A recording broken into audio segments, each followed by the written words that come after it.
Assalamu alaikum everybody, and good afternoon. Okay, so I'm going to be talking a little bit about my personal story.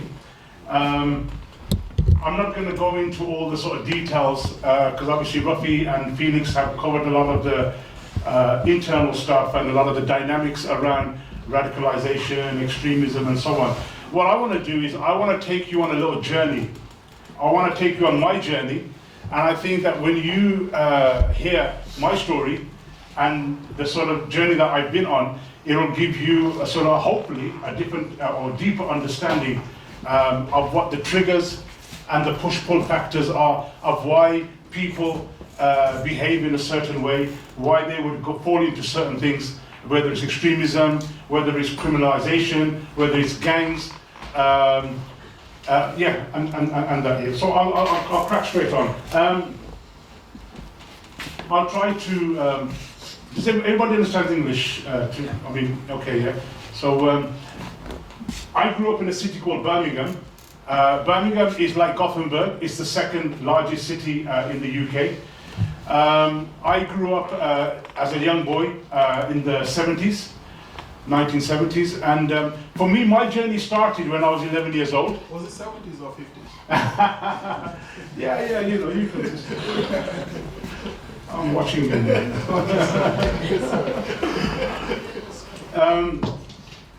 So as a young boy, I was 11 years old. I was on my way to school, and as I was walking to school, I was attacked by a group of skinheads.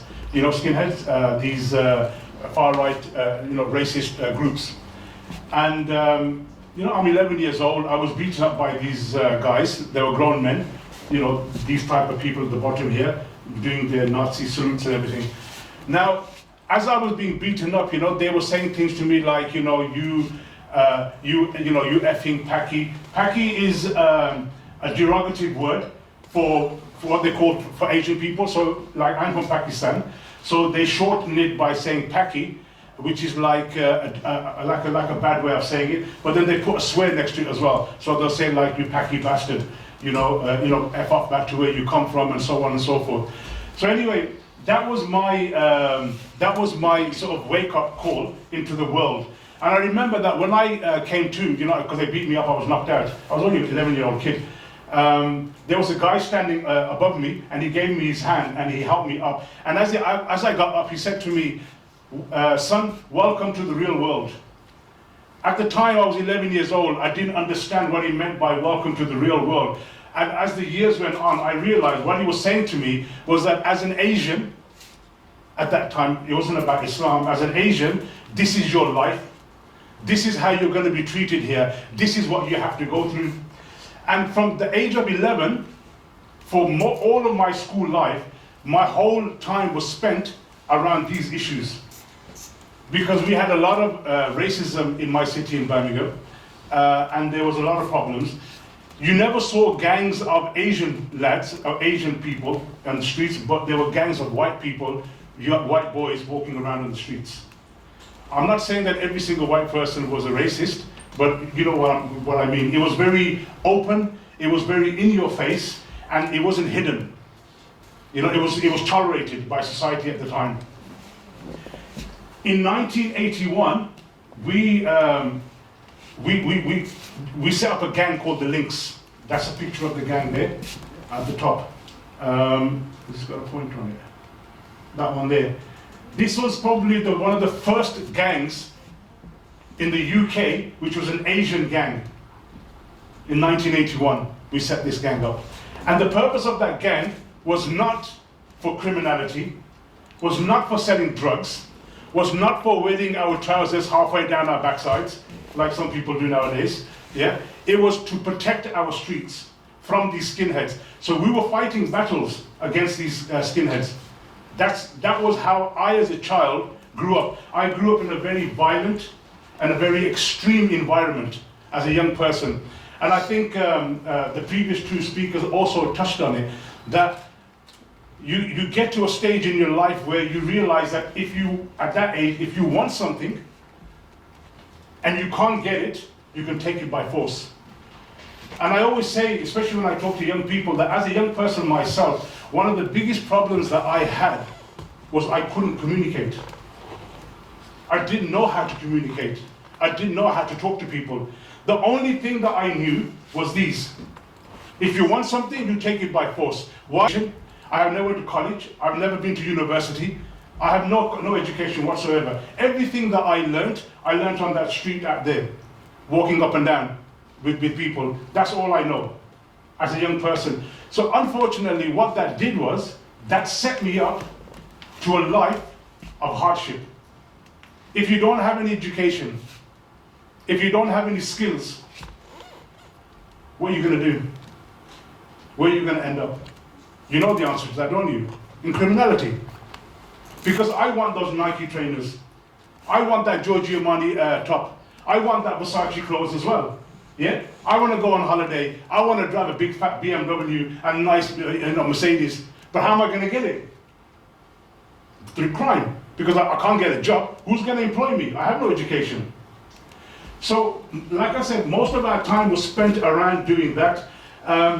For many, many years, I just sort of went from one thing to another, to another, to another, and that was really my sort of whole life as a young man growing up. Towards the end of the 80s, I did manage to eventually, get a good job, and I always say that one thing about being from the streets is, I don't know if you understand the term, is you're good at blagging. Do you know what blagging means?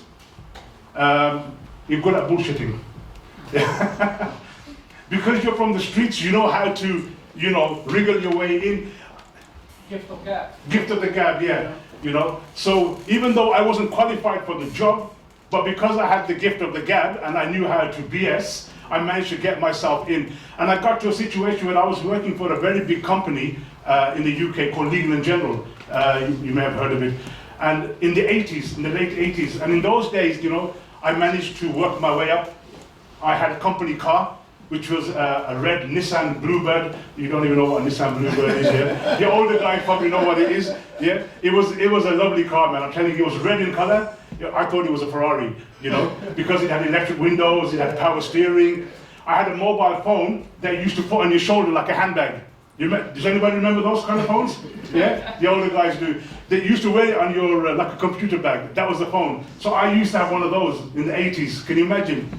I was the Don, man. I was the king, as Ruffy likes to call me.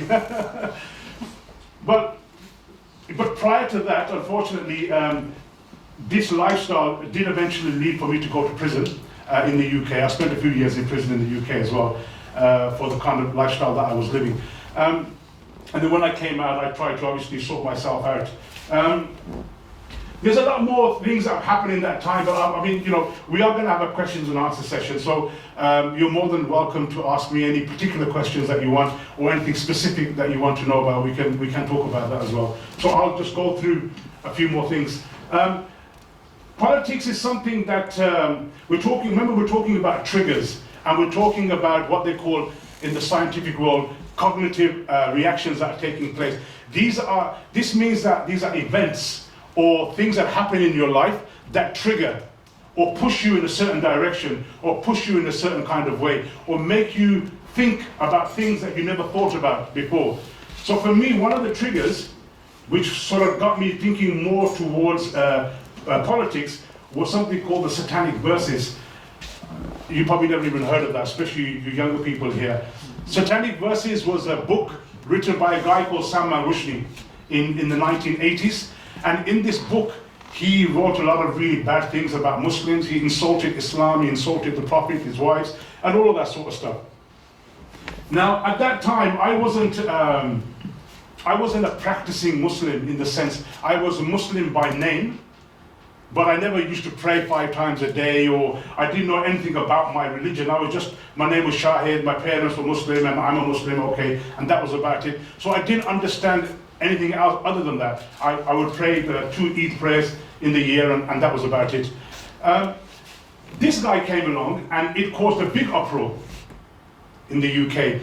As a consequence of that, many Muslims around the UK decided to do a demonstration in London, outside the House of Parliament, to protest against this guy and against this book for insulting Islam. All the major cities, they organized coaches from the masajid, and I jumped on the coach as well, and I came to London. One of the reasons why I probably got on the coach, because in those days, going to London was a big thing. So I thought, you know what, I'm going to get a free holiday as well. I'm going to go to London, I'm going to see the site as well, and I'll, do some, whatever, demonstration. So we went. To cut a long story short, there was a big demonstration, there was a big, police were there, we were there was thousands of people, and it became a confrontation. There was a clash between the protesters and the police, and as usual, I was one of the guys that got arrested by the police. Now I have to say something here. This is a bit of a disadvantage that I have. I'm a tall guy, as you might have noticed here. Now at that time, I was probably the tallest out of the whole group. I had this tracksuit top on, which was like multicolored. I looked like a rainbow. So, the police, they probably saw me from far away. Said, see that tall, lanky one there with the multicolored top? Let's grab him. He looks like the leader. Yeah. So anyway, they grabbed me. They took me to the police station. They gave me some punches and some kicks and, what the police normally do. And when I was in the police station, as I was, my hands handcuffed and everything, and they were processing me, I heard two of the policemen talking to each other. And they said to each other, this effing part-time Muslim, you know what I mean by effing, don't you? I don't want to use the actual word itself. You know what I'm trying to say here? This effing part-time Muslim, let's get a pork sandwich and shove it down his throat. That'll teach him a lesson. So, remember we're talking about triggers. And we're talking about things that happen in your life that push you into a certain direction. I never had any political views. I never had any kind of religious views. But now these guys call me a part-time Muslim. And I thought to myself, I thought I was a full-time Muslim. What do you mean part-time Muslim? Yeah? So that made me start to think. Yeah? And then I'm like, well, what's with the pork sandwich? Yeah? What are you trying to say here? So these were triggers. These were things that were pushing me. I'm only talking about some of the main things. There are lots more than that, obviously, but we haven't got time to talk about all of them. I'm just giving you the main points that were going on. So my view of politics was very simplistic. I probably didn't really know anything about politics, but after these kind of events, I started to look more into politics. I started to ask those questions. Why are they insulting my religion? Why are they saying these things about me? Why are they being so aggressive and so racist and so abusive towards me? Why? What have I done to these people? What have I ever done to these people? All I'm trying to do is live. All I'm trying to do is survive. I just want to make some money. I just want to have a good life. Why do you keep putting your finger in my chest, putting your finger in my chest? You keep on poking me, you keep on poking me, and then do you wonder why I bite your finger off? If you keep poking the lion in the cage, he's going to bite your finger, he's going to bite your hand. So when you're constantly getting provoked and pushed and pushed and pushed, eventually something inside you is going to snap.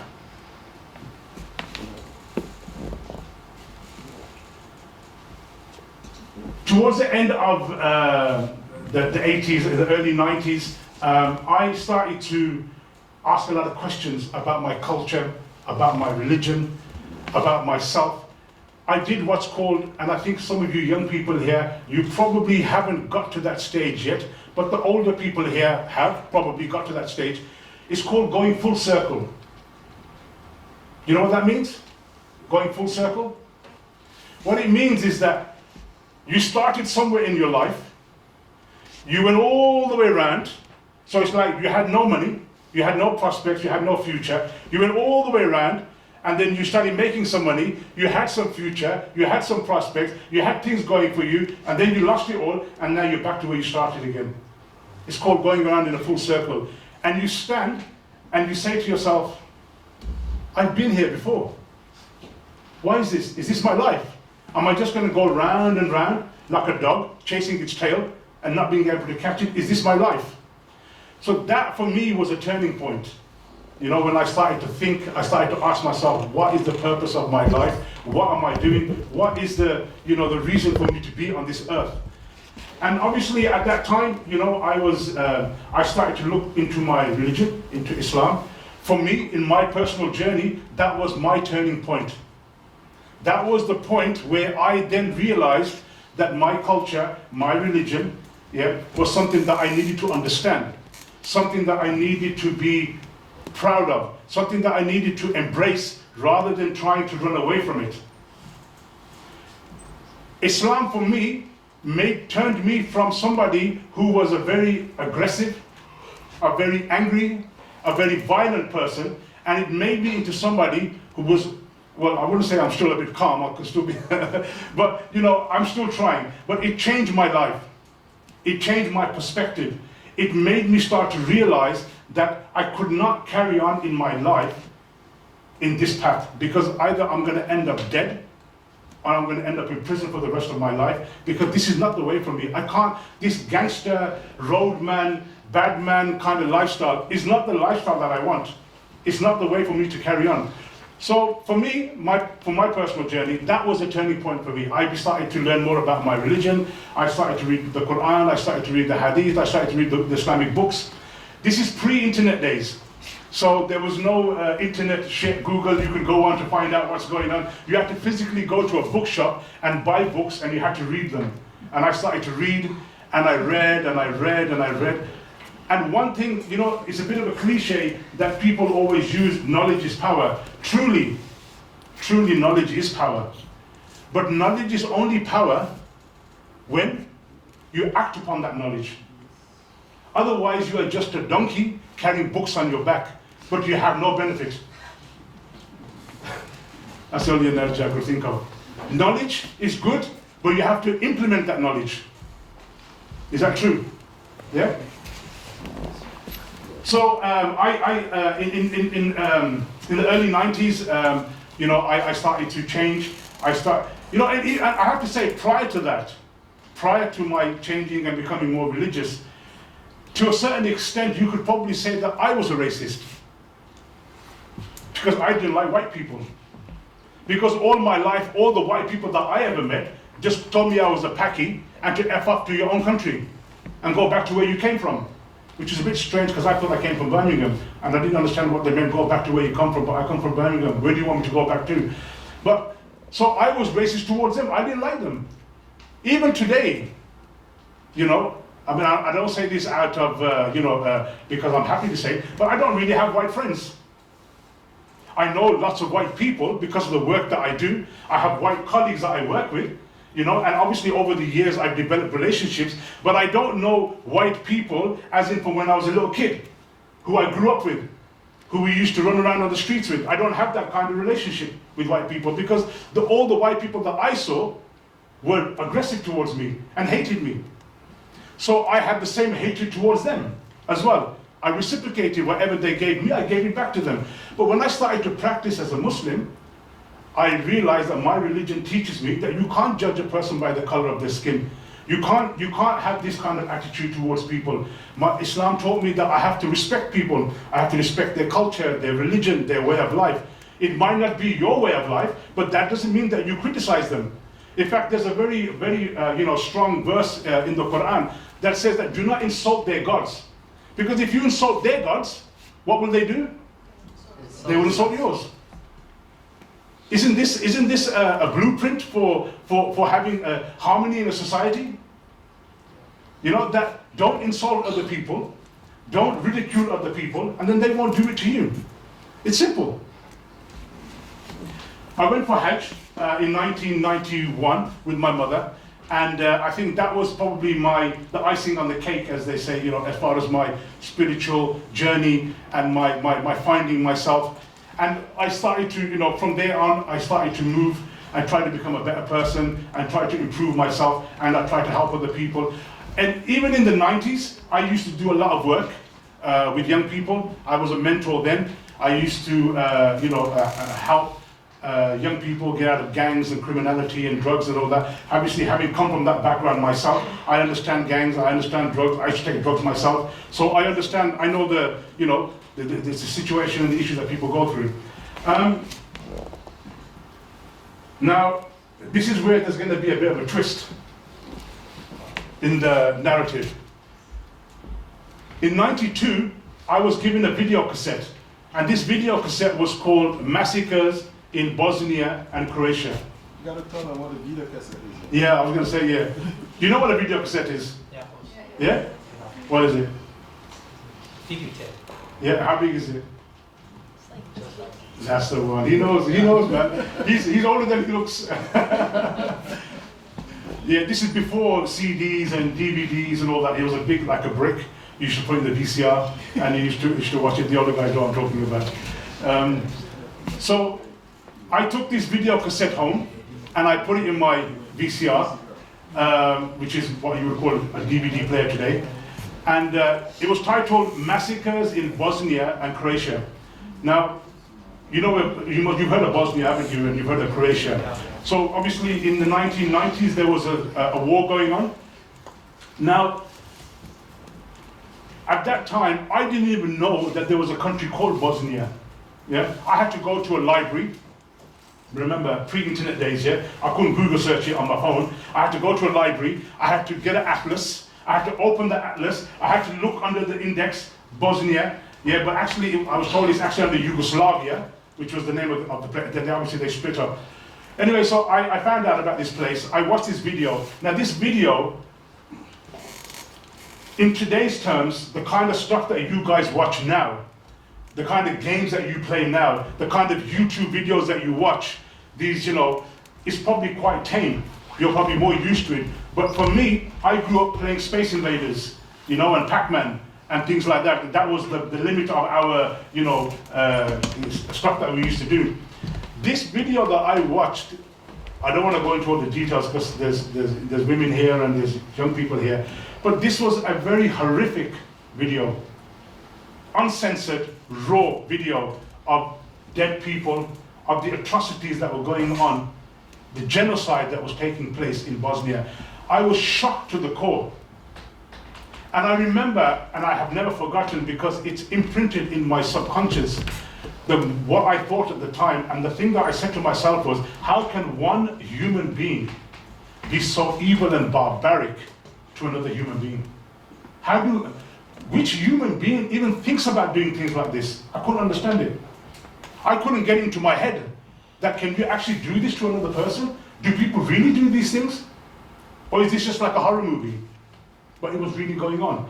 So it shook me to the core to the extent that I felt that compelled that I had to do something to help these people. So I found out about an aid organization that was going to Bosnia, and the plan was that they were going to take a coach, 6 coaches actually, from Birmingham, from the UK, full of aid, and we were going to drive to Bosnia, deliver the aid, pick up refugees from the refugee camps and bring them back to the UK. I went along, I spoke to the guys, the organizers, and within about a week after watching that film, I'm sitting on this coach and we're driving to Bosnia to deliver this aid. I have to also say that today now in Birmingham, my city where I live, the Bosnian sort of community is a consequence of the people that we brought back in the 1990s, who then settled in Birmingham, who then had gotten married and had kids, and now developed as a big community. It was because of the people that we brought back in 1990. So I'm quite proud of that, actually. We got to Croatia, we got to Zagreb, to the capital. It's a long story. We weren't allowed to go into Bosnia because the border was closed. So they said that what we're going to do is we're going to deliver the aid on the Croatian side, and then we're going to get the refugees from the Croatian side, and we're going to take them back to the UK. I was like, no. That's not what we agreed. We said we were going to go into Bosnia and give the aid inside because that's where they need it. These camps are well looked after. We have to go inside.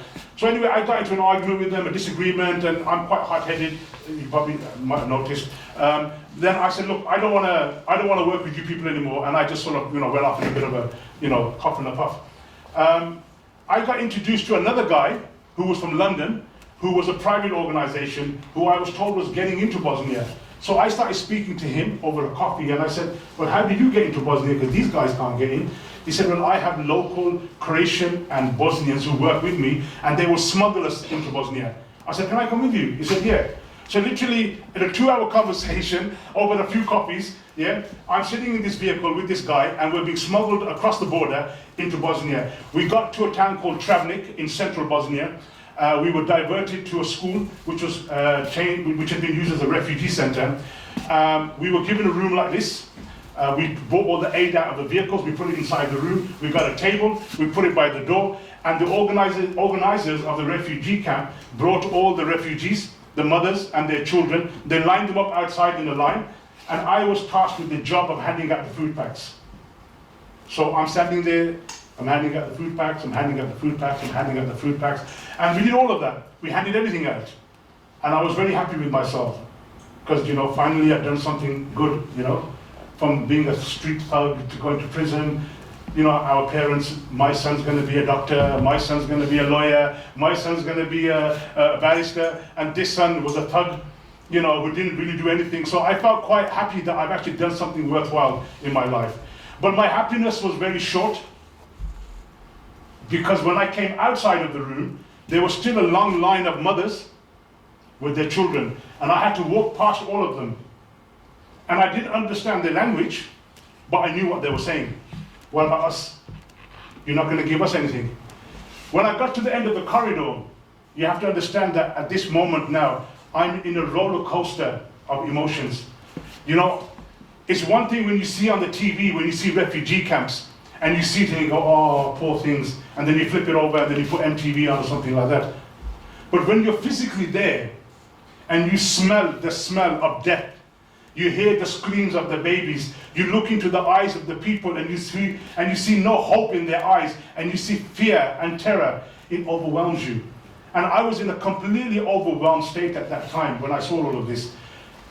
I got to the end of the corridor and I stopped and I started to think, and I thought, what am I going to do? I've got no more money to give these people. I've got no more food to give these people. How am I going to help these people? And I suppose my basic instinct, my default setting that I had as a young person from the streets, the only thing that I could think of was to fight. And that's what I did. So I stayed in Bosnia. I joined the Foreign Fighters Brigade of the Bosnian Army. I was in Bosnia for several years. During that time, from 92 until 98, I also traveled to Afghanistan for further training. I went to Kashmir. I fought with the Mujahideen against the Indian Army in Kashmir. And in 1998, I was in a country called Yemen. So it's another long story. I'm more than happy to talk about it in detail during the questions and answers, if you've got anything specific that you want to ask. I was arrested in Yemen, in Aden. I was arrested with several other guys. We were accused of conspiring to do acts of terrorism in Yemen. I was taken from a hotel room. I was blindfolded. I had my hands tied behind my back. I thought I was being kidnapped. I was put into an underground jail, into a zinzana, as they call it. And I was tortured, I was beaten, and I was forced to sign a confession that I was planning terrorist activity. When I got to the court, after 2 weeks, they eventually, because of my family pressure, the British government got involved and they gave a consular access to me. And my family and my friends in the UK kicked up a big fuss about this. Eventually they got involved, the government, but nothing really came of it because my court case lasted for 6 months. And for those of you who might know, in these kind of countries, there is no law and order, there is no criminal justice system. Whatever the race, whatever the president, whatever the prime minister says, that's what's going to happen. There's no independent judiciary. So I was sentenced to 5 years in prison. I spent 5 years in Yemen, in a prison, 5 years and 1 day actually. I was released in 2003.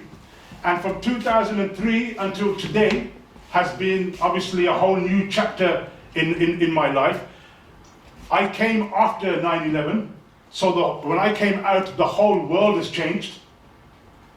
You know, I was, when I came out, I should talk to people and they're saying, oh, Al-Qaeda and Osama bin Laden and this and that. And I thought to myself, oh, damn. I actually met Osama bin Laden when I was in Afghanistan. So, is this the guy you guys are talking about? I said, yeah, he's the really big, dangerous guy and he's this and that. Oh, okay. I met him in '94 in Afghanistan, in Jalalabad. So, you know, I mean, that But what that did was, what all of this does, I mean, at the time I was there in 95 in Afghanistan when the Taliban came as well. So I've met Mullah Omar when I was in Afghanistan. I've been involved in these kind of groups. In London, I was involved with what you would probably, well, they were classed as extremist groups in Finsbury Park. You may have heard of Abu Hamza al-Masri, the guy with the hook. You know, I was very close to him at one time. That's another subject that we can talk about. I have my views and opinions about, you know, what he stood for and what he's accused of standing for, but then obviously, you know, some people have different views about it. So that gave me a lot of perspective and a lot of understanding.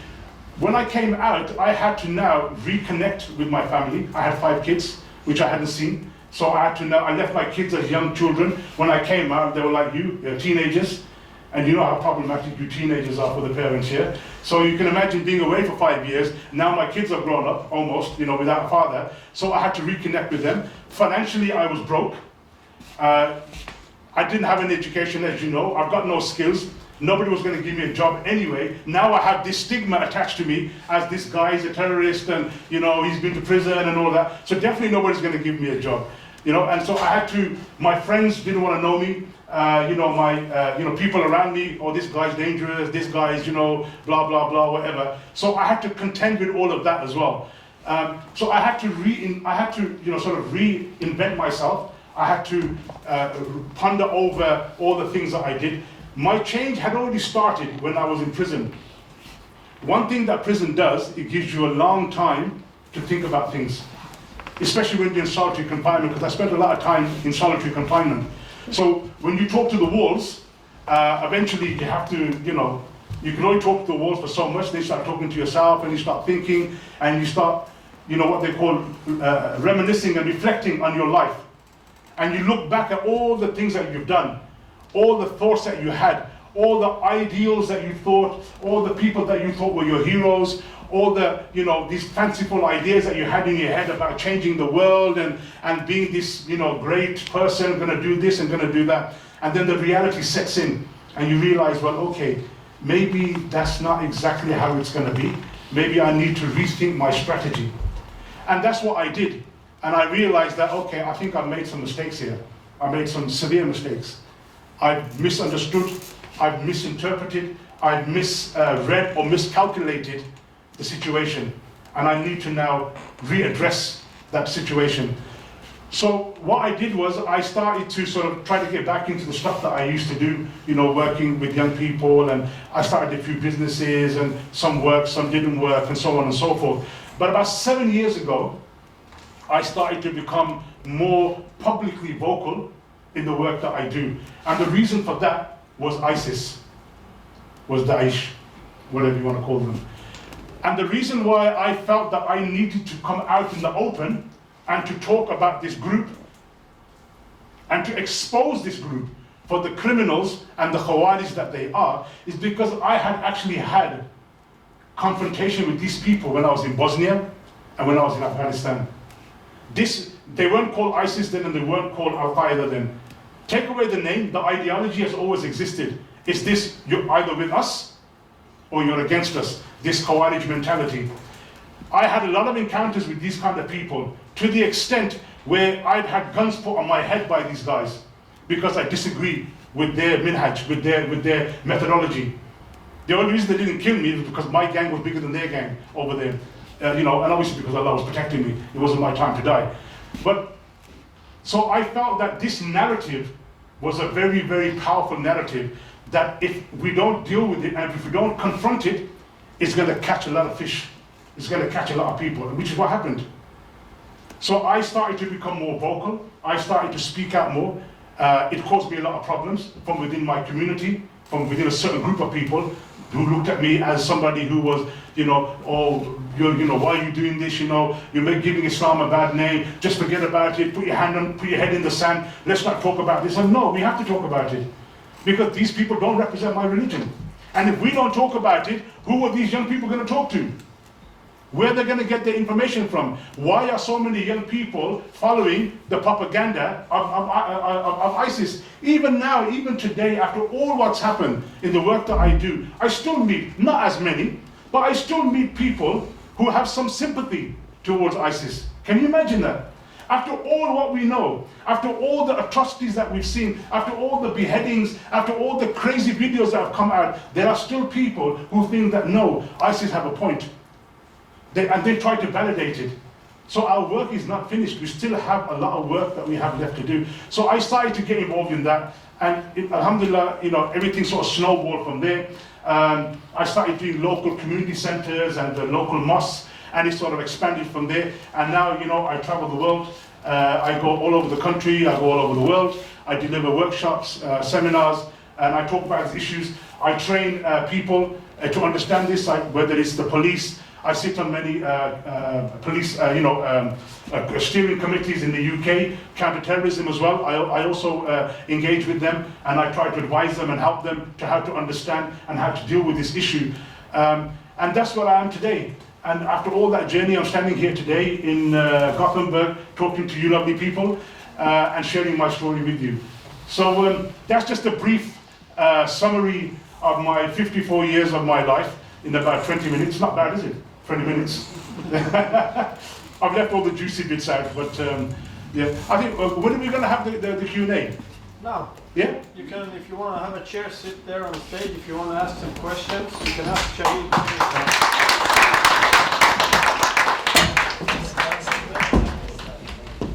You need something, you need water or something? No, I'm Do okay. you need like a steak or something? A steak, yeah, a steak would be good, yeah, but not now, later. الميكروفون اركم By the way, that's me in the picture, when I was in Afghanistan. When I was a young boy. See, my beard is all black. I'm a young man. You're sitting exactly like there. Am I? Yes, because it's me in it. And what I always say is that I exchanged my AK-47 for my mobile phone. And I left my tank in Afghanistan, and now I drive a Lexus. So that's my new weapon now, is my phone and my car. Afghanistan, Kashmir. But what made you? Is the anger? Or what was the reason? How were you thinking? Okay, what we have to understand is that, in my opinion, I don't believe that what I did in Bosnia was extremism. Defending weak and innocent people is not extremism. It's compassion, it's humanitarian. Which I think that whether I was a Muslim or not, a person, any human being, if they saw somebody suffering, they would try to help them. So I don't see that particular act as an act of extremism. I don't mean the time you were working at the aim, but you choose to stay in Bosnia, and you choose to stay, then going to another country. Yeah. That time I mean. So what was going on was, remember, I'm a young man. Yeah. I have a lot of testosterone. I have a lot of ideals in my mind. And as a young person coming from the streets, violence was something that was natural for me. So it wasn't something that I was, it wasn't new to me. It was normal. I'm used to it. I've been stabbed myself. I've been beaten up. Blood is not an issue for me growing up as a young person. So maybe for me at that time, it was easy for me to graduate into that line of work, to be a soldier. Yeah, because of my background. You remember we talked about, the West Side, the East Side boys, that watch movies, and if all you see around you is violence, that's what you're attracted to. So for him, he was looking for more action.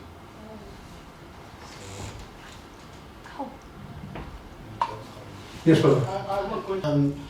For instance, in this story of that you have narrated, and terrorism as a general, sometimes we see they attract people who have no very beautiful life, former convicts, criminals, rapists, and newly converts.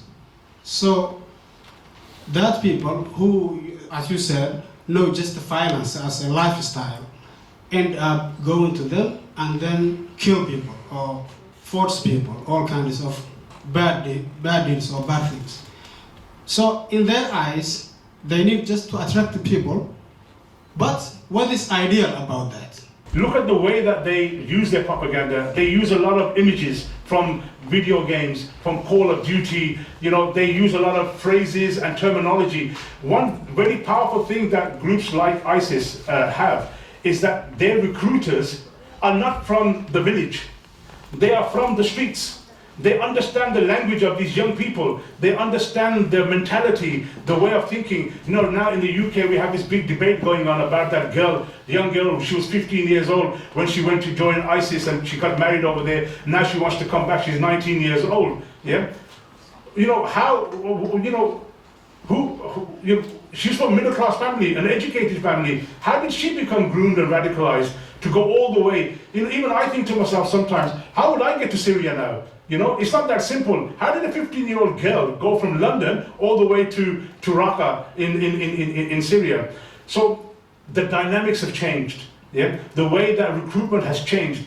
Those days are gone now, where people used to be standing. You know, you have these radical preachers, you know, giving these sermons and catching the fish. Now, social media, the internet, YouTube, Facebook, Instagram, Twitter, whatever they use nowadays, this is the tools now, and that's why they're getting more of the mainstream.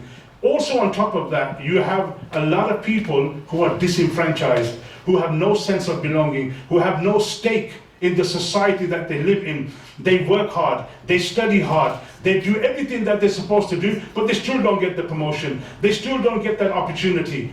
But the other person does, who have a different color skin to them. So there's a lot of anger and resentment that's building up inside them that they don't show on the outside.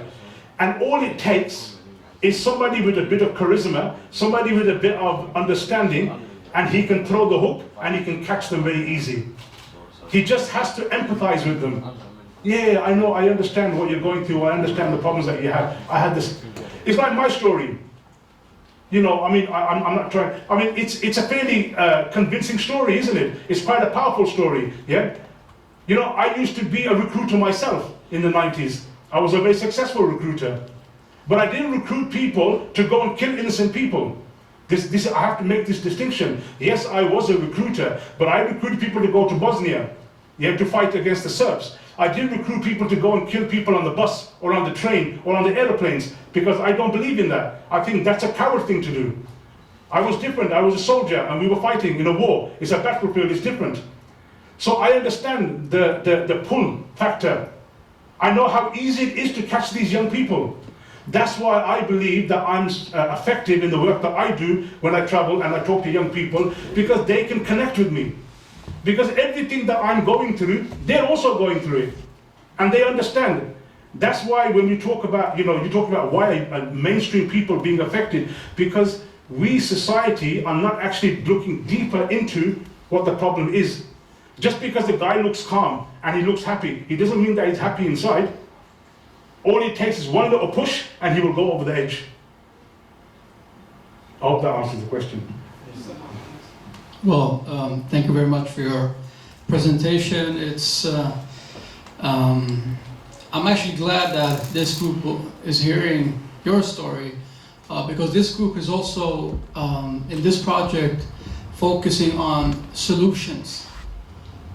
What can each of them do in preventing or capacity building or any kind of engagement that they can do in strengthening society more? Because now you're speaking to a group that we basically have the same narratives, preferences, background, history, religion, etc. But we also have another group outside in our society that's not here and represented. So what would be a good advice for these young individuals to meet the rest of majority society? Fantastic question, and I'm really glad you asked that question, because that allows me. I actually dug this map out of Gothenburg. It gives the unemployment rates of this area, and as you can see in the red up there, is it Angered? Am I pronouncing it correctly? Yeah. There's a lot of high unemployment, and I think you guys already understand why that is and what's going on and all the dynamics. And answering your question, if young people can be inspired to do evil, surely they can be inspired to do good. Yeah? Racism is a learned behavior. Nobody's born a racist. When you look at two children when they are small in the nursery, kindergarten, a black child and a white child, they don't have any racism between them. Where does that racism come from? It's taught to them. It's ingrained into them. So if racism can be taught, it can be untaught as well. My fancy graphics. This talk was called The Two Paths, yeah? And I think this is going to apply to a lot of us. Most of the work I do is with Muslims, so that's why I've used this particular picture. You know, you've got the gangster on one side and you've got the guy going to the mosque with the Quran in the other side. It's a choice that we have. It's a choice that we have to make. Answering your question, the moral compass. Everybody has inside them a moral compass, yeah? Now, what are your core values? Which way is your compass facing? Is your moral compass taking you down to a life of crime and criminality and drugs and all of that? Or is it taking you to a different direction?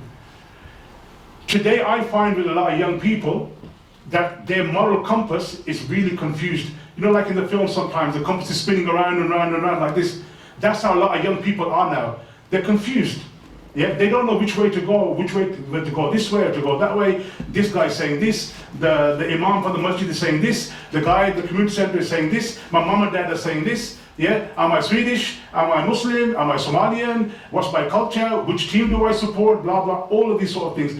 They are confused and their moral compass is all over the place. I see a lot of young people, I mean, especially in the work that I do, and I'm sure you know what I'm talking about. Man, they do some crazy stuff, man. Some crazy stuff.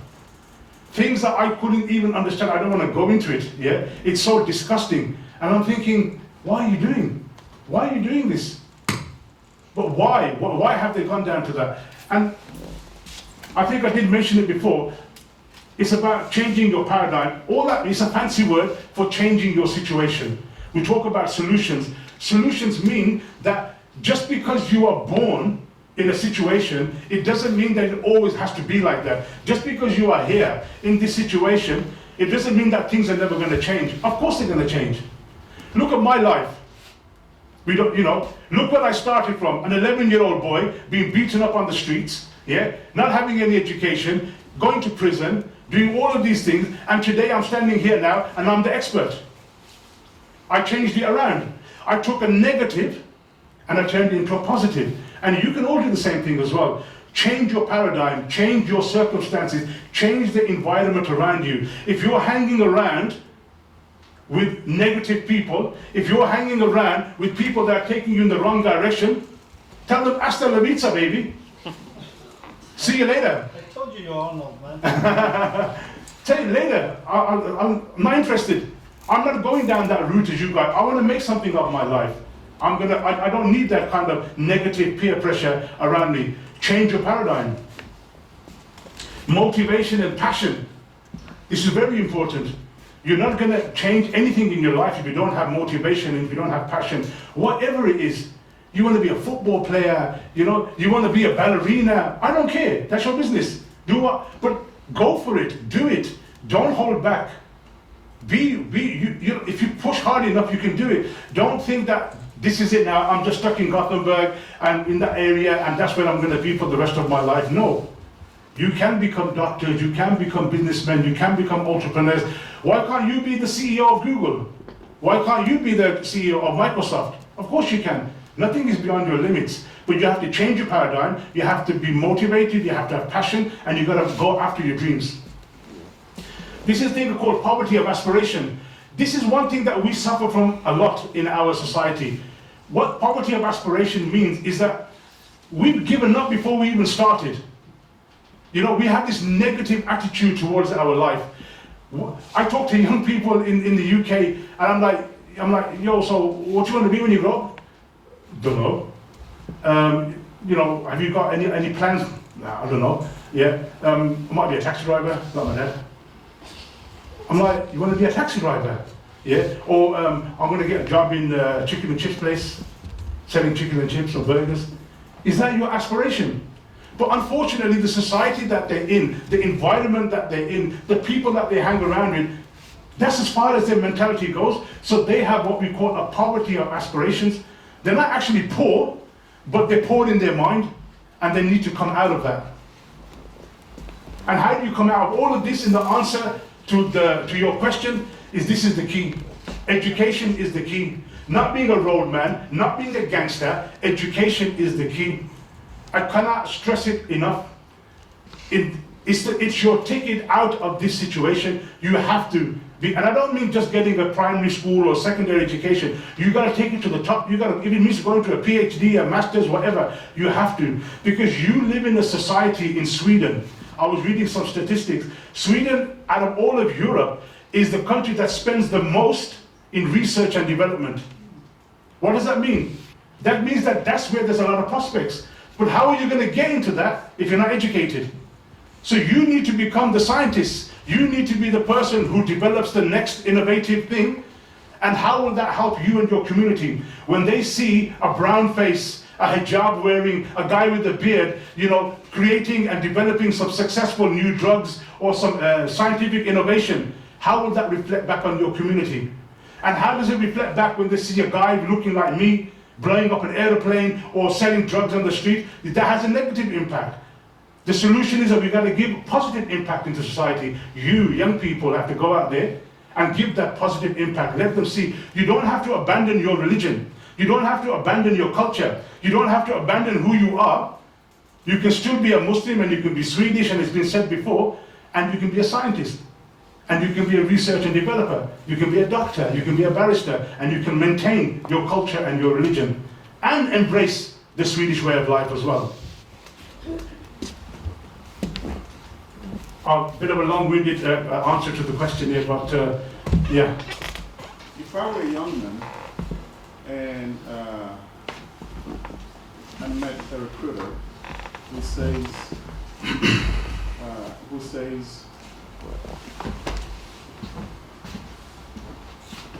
your religion, my religion, for you to be a good Muslim or to be a good Muslim, you have to go to Syria to fight, to defend your religion, or to defend other Muslims. What do I say to them? How do I reply that? In Syria, it's a country. It's not a, it's not a little back street of Angrid or something like that, a little suburb. It's a country. There's millions and millions of people there. First and foremost, are all the men dead in Syria? The refugee camps are full of men, of young men. First and foremost, do you really think that they need men from Sweden, from the UK, from Birmingham, who first don't speak the language, don't know the culture, have no experience of warfare? What are you going to do over there? Of what benefit are you going to be to anybody? Everybody over there is trying to come to Sweden and is trying to come to the UK. Why do you want to go from here to go over there? Doesn't that tell you something? That they feel that to be safe and secure, they have to come here. So why would you want to leave this society and to go over there? If you feel, in answering your question, that I have to help these people, do you think that by going over there you're going to help anybody? Are you a soldier? Do you have military experience? What are you going to do? You're just going to be a burden. Are you a doctor? Are you a nurse? Are you an engineer? How are you going to help these people? Yes, if you were a doctor, if you were an engineer, if you were somebody with some skills, maybe you could help them. But the problem that we have is that Syria has become so complicated. Now, if you go there, you are designated as an extremist, because that's the way the world is now. In normal circumstances, to go to Syria to help the people isn't a bad thing. But now, that's not how the situation is. If you go to Syria now, what's going to happen? You're going to become criminalized. And what you have to understand, it's not only you that becomes criminalized, your family, your community, your mother, your father, your brother, your sister, everybody is going to become criminalized. You've destroyed all of their lives. For what? Of what benefit are you to these people? Would it not be better for you to stay here and to raise money and to work with an aid organization and to help the refugees and to raise your voice and to speak to the government and get involved in the democratic process, tell them stop this war, stop these atrocities, do something constructive and positive, than going over there and throwing your life away in a quagmire where nobody even over there knows what's bloody going on. They're all confused. Everybody's killing each other. No, there was no programs. There still isn't. I think Sweden and Scandinavian countries are a lot more advanced. From what I've heard about helping returning people from these places and interacting with them. We don't have that in the UK. I think for me, it's still a process. You know, it's an ongoing process. You know, like I said, you know, my kids now grown up. You know, my oldest daughter is married. You know, I have a granddaughter. I'm a grandfather. So my situation has changed a lot. But maybe that's because my own personality is different. It might sound a bit silly. I am emotional, but I'm not that emotional, if you know what I mean. I you know, like with my kids, I've let them sort of get on with their lives, and you know, I don't interfere too much in what they do. In that sense, so I never really had to worry too much, and I think one of the main reasons is that my wife is a bigger soldier than I am. She's the real pillar of our family. Because when I was 5 years in prison, she looked after my 5 kids. You know, as a single parent, literally, you know, having to strive and to struggle, having little kids. So she was the pillar and the you know, the thing that kept everything together. So she helped me a lot. In getting back into my, you know, mentally. I mean, I think I was, you know, people say that, you know, I think I've always been a bit crazy anyway, you know what I mean? But that I may have suffered from PTSD because of all the things that I saw. Maybe I have, but I've never been treated for it. I haven't gone for any kind of treatment or whatever. I just deal with it. But one of the strongest reasons why I think that I've managed to pull myself through, in answering your question, is my faith. I believe that my faith, my belief in Allah and in Islam has pulled me out of that dark place that I was in and has brought me out onto the other side and has given me a reason to do what I do. It's given me a maqsad, it's given me a goal. And this is my goal and this is what I do. You know, I see all of you here, all you young people and older as well. I always say this, all I see is diamonds. Maybe a little bit rough. You just need a bit of a polish, a few chipping of the edges, and you're all priceless diamonds. When I talk to young people who are gangsters, who are killers, who are drug dealers, murderers, I don't judge them, because there was a time when I was like them as well. So who am I to judge them? I was like that as well at one time. I used to do all that kind of nonsense, but I still see in them, I see myself. I see that diamond that just needs a bit of nurturing, a bit of cleaning, a bit of chipping away at the edges, a bit of polishing, and it will become a priceless diamond. But first of all, practically speaking, when do we ever talk to our parents? Yeah, I didn't talk to my parents. Yeah, probably you guys don't do that as well, because I grew up with a cultural gap. You know, my parents were from Pakistan. I was brought up in the UK. My culture was different. Their culture was different. There was a clash between us. So that's the first thing that we have to overcome, is the cultural differences. You know, predominantly most of you here are Somalians. Maybe your parents came from Somalia. They spent all their lives in that country, and now they've come here, and you guys are brought up here. There's going to be a clash, you know, because they have a different way of thinking. You have a different way of thinking. So that's the first hurdle that you have to overcome. Yeah, and I think I think if you can overcome that hurdle, then talking about these issues is easy. That's the hardest thing to do, is to talk to your parents. You know, it's very hard, it's not easy. But I suppose everybody's different. You're all going to have your own circumstances. You're all going to have your own way of dealing with things. You've got to find your own way in, you know. But, you know, don't forget, just because you don't have long, deep, meaningful conversations with your parents, it doesn't mean that there's something wrong with you. You know, I mean, I don't have deep conversations with my mom and dad. Because, well, my mom's passed away now, but with my dad, because they're old and, you know, they have a certain way of thinking, and you just, you know, you kind of leave them to it. Now, my children, who are adults, yeah, they don't talk to me. They're doing their own thing. They're going to work, chilling out with their mates and going here and there and whatever. But, you know, they have their own life. We may have a conversation here and there, but that's about it. But it's not like every day we sit down and we have a like, okay, son, now let me tell you about the birds and the bees. Yeah, and we have this really deep conversation. That ain't gonna happen. In the practical world, come on, is that gonna happen? Are you guys gonna do that with your parents? Maybe some of you do, that's good. But some of us don't. Yeah?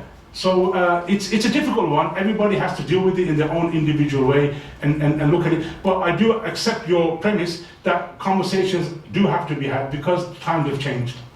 Now times have changed. You know, we're not living in that happy society of 20, 30 years ago in Sweden, where, you know, Sweden was the bastion of, you know, everybody love, it's all about flowers and hippies and all that. That's all gone. Now it's become very complicated. You have to have these discussions. You have to talk about it. Society's changed. Also, we just play victim, but we are victimizing ourselves just to play that role that was assigned to us or not assigned to us. Yeah, that's a good question. You know, it takes two hands to clap. Yeah? You can't clap with one hand. You can slap with one hand, yeah, but you can't clap with one hand. What you're talking about, when you talk about what you're saying, I agree with you, but it has to be reciprocated. It has to be from both sides.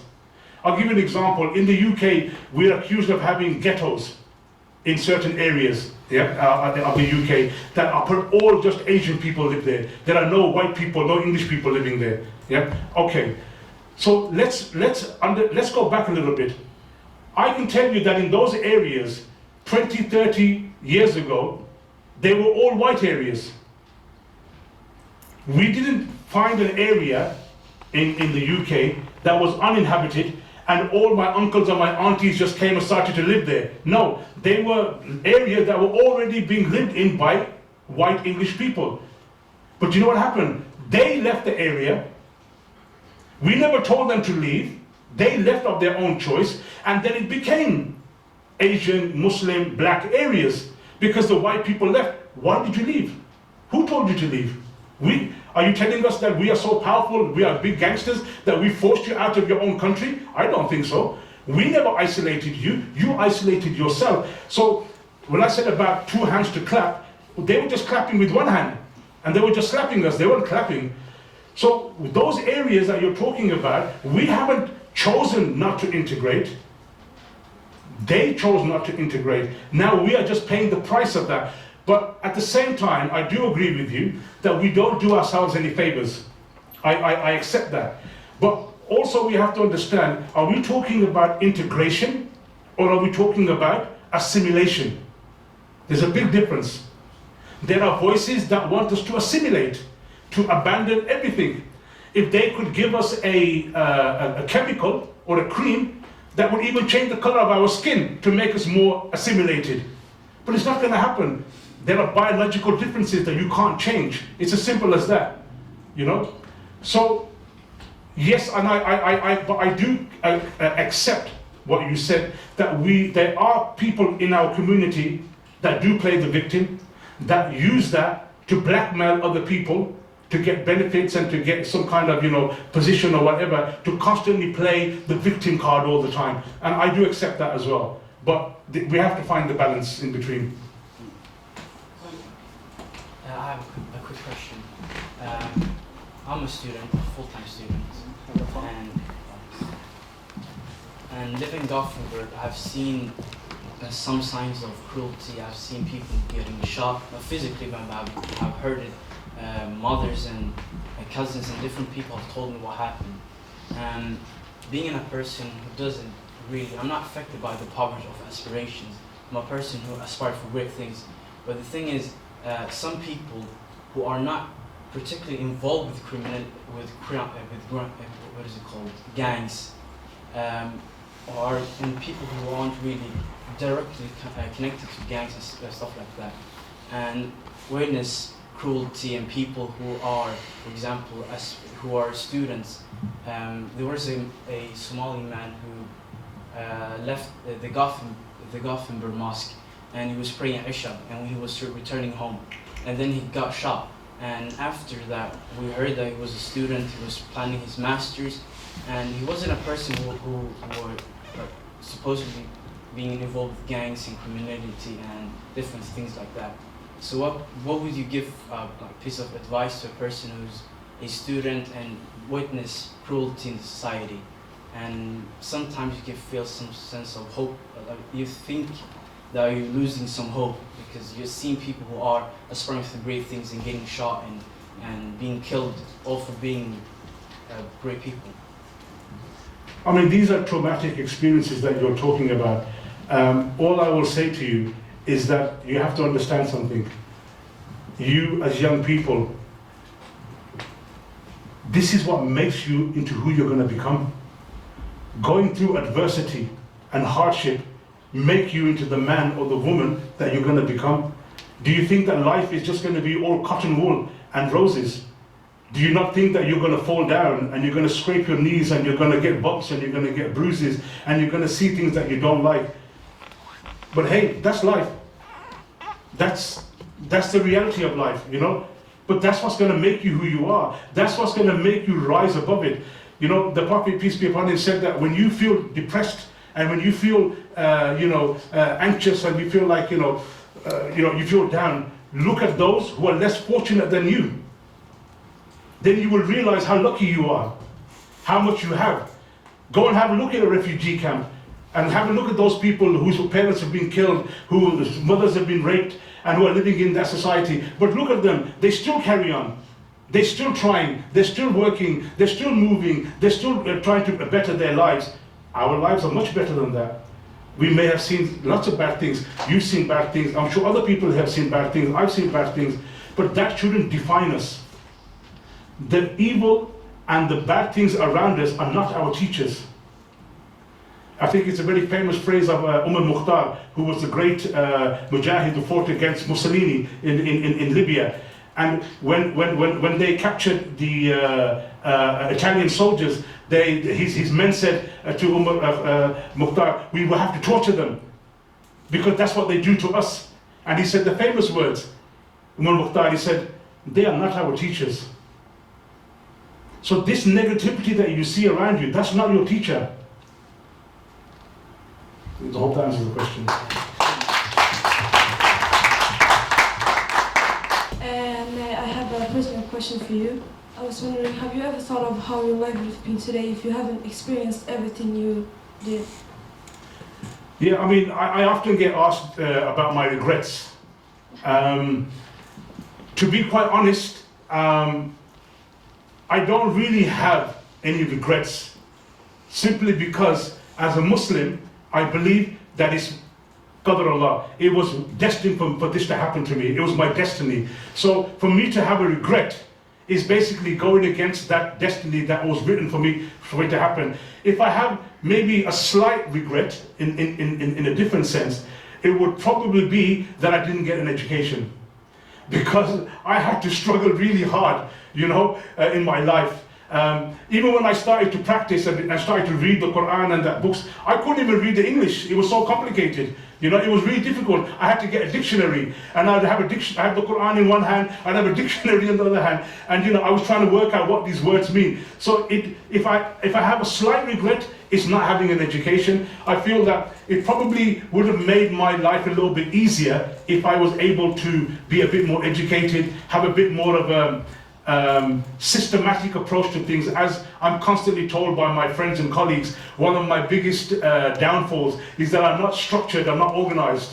Rafi keeps telling me all the time, you need to get organized, and that's because of my lack of education, because I've just done things, I'm just a survivor. I just survive. I live day by day because that's how my life has been. I can't plan for 3 months ahead or 6, because I don't know if I'm going to have any money in 3 months ahead, or if I'm going to be able to pay my bills next month. So I have to live, I've got used to living like this.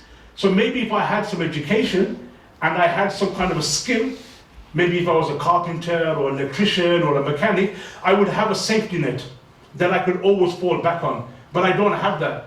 So that's why I always encourage, you young people, you have to have a skill. You can chase your dream, but you need to have a skill that's going to pay your bills, and then chase your dreams. It's like somebody once said, reach for the skies, but keep your feet firmly on the ground.